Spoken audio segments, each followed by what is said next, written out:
بسم اللہ الرحمن الرحیم۔ معزز ناظرین، السلام علیکم۔ میں ہسٹوریکل نالج کے چینل کے ساتھ محمد عبداللہ۔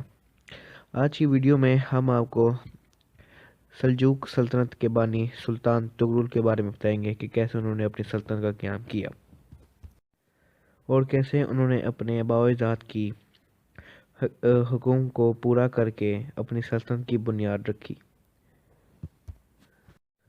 اور کیوں اتنی بڑی سلطنت کے سلطان ہو کر انہوں نے ایک عباسی خلیفہ کے گھوڑے کی لگام پکڑی۔ یہ سب ہم آپ کو اسی ویڈیو میں بتائیں گے۔ تو دوستو، ویڈیو کو سٹارٹ کرنے سے پہلے جو ہمارے چینل پہ نئے ہیں وہ میری ویڈیو کو لائک کریں، میرے چینل کو سبسکرائب کریں۔ تغرل کی پیدائش غالباً 1993 میں ایک وسطی ایشیائی کے میدانی علاقے میں ہوئی تھی۔ وہ ایک خانہ بدوش اوغوز ترک قبیلے میں پیدا ہوا تھا۔ اپنے والد میکائیل کی وفات کے بعد انہوں نے بہت سی مشکلات کا سامنا کیا، لیکن تغرل اور اس کے بھائی چغری کی پرورش ان کے دادا سلجوق نے کی، جن کو اکثر سلجوقوں کا بانی بھی کہا جاتا ہے۔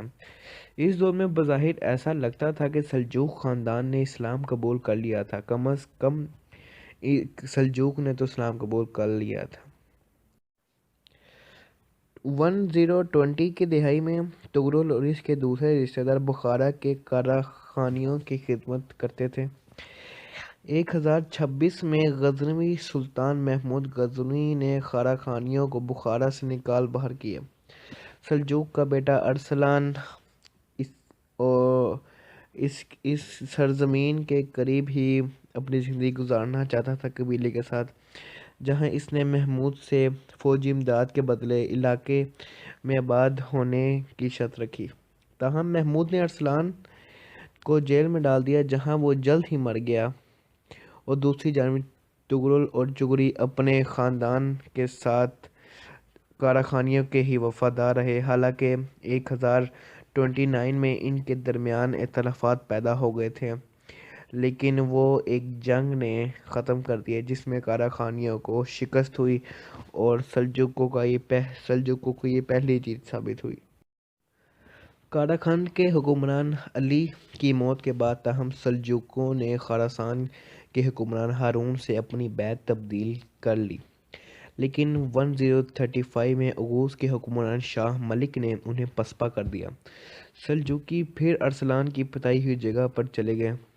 وہاں پہ انہوں نے محمود غزنوی کے بیٹے مسعود اول سے پناہ مانگی، تاہم مسعود نے خانہ بدوش ترکوں کو خطرناک سمجھتے ہوئے اپنے ایک کمانڈر ان چیف کے انڈر ایک فوجی دستہ بھیجا۔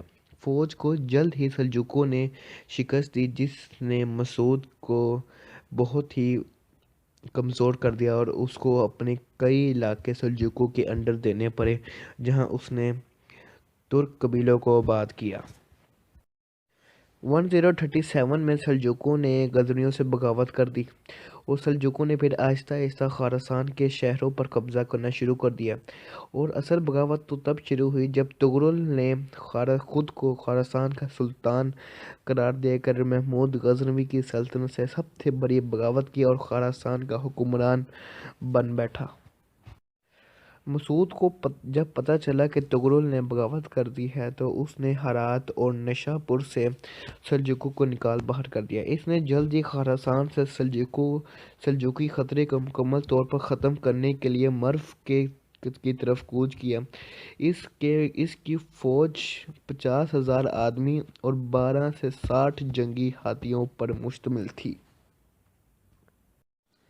دندکن کی جنگ جلد ہی مرو کے قریب ہوئی، جہاں مسعود کی فوج کو تغرل اور اس کے بھائی چغری بیگ نے دردناک شکست دی۔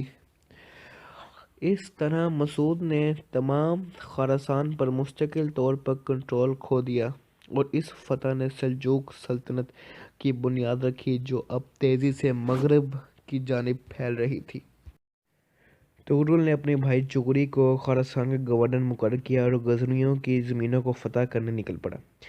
1040 سے 1044 تک اس نے ایرانی شہروں کو فتح کیا، اور 1041 سے 1042 میں اس نے تبرستان اور باقی شہروں کو بھی ایران کے جو تھے اس کو فتح کرنا شروع کر دیا، اور اس کے چرچے بغداد تک پھیلنے لگ گئے، اور اس نے مغرب کی سائڈ پر اتنی فتوحات حاصل کر لیں کہ اس کی سلطنت کی جو بارڈر تھے وہ اناطولیہ میں بازنطینیوں کے بارڈر سے جا ملنے لگے، اور اس کا چرچا بغداد تک عباسی خلیفہ تک پہنچ گیا۔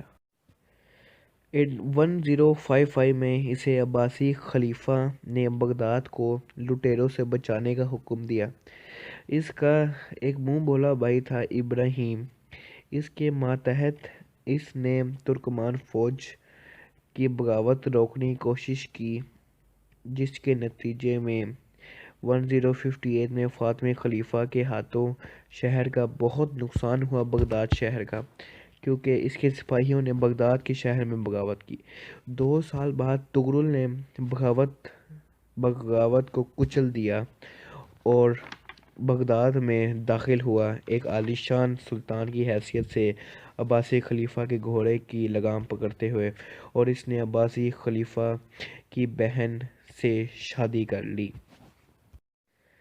تغرل بیگ کا انتقال 4 اکتوبر 1063 کو رے میں ہوا۔ 70 سال کی عمر میں ان کی کوئی اولاد نہ تھی، جس کی وجہ سے انہوں نے اپنے بھائی چغری بیگ کے بیٹے سلیمان کو اپنا جانشین مقرر کیا، لیکن کچھ وزیروں کی سازشوں کی وجہ سے اس کی جانشینی قبول نہیں کی گئی، اور چغری بیگ کے ہی دوسرے بیٹے الپ ارسلان نے اس سے اس کا تخت چھین لیا، جس نے 1059 میں اپنے والد کی وفات کے بعد خراسان پر بھی حکومت کی تھی۔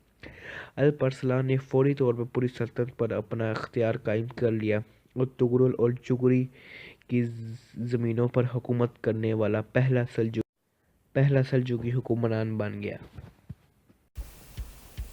تو جاتے جاتے میری ویڈیو کو لائک کر دیں، میرے چینل کو سبسکرائب کر دیں، اور اگر ویڈیو اچھی لگی تو نیچے کومنٹ میں بتائیں، اور ویڈیو کو زیادہ سے زیادہ شیئر کریں۔ Thank you for watching my video. اللہ حافظ۔